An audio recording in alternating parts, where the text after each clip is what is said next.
Unalalamika maisha ni magumu? Basi sikiliza. Hakuna mtu anayefaulu kwa kulala tu. Success haianzi na laptop.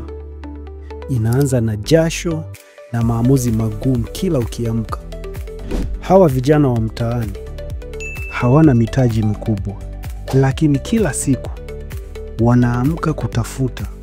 Wengine wanasukuma mikokoteni, wengine wanaosha viatu, wengine wanabeba mizigo, wengine wanachoma mishikaki, wengine wanakaanga chipsi, wengine wanaendesha bodaboda hadi usiku.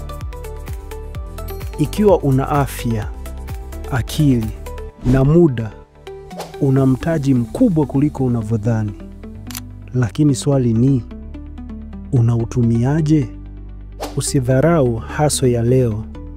Inaweza kuwa mwanzo wa legacy yako ya kesho. Hustle ni lazima.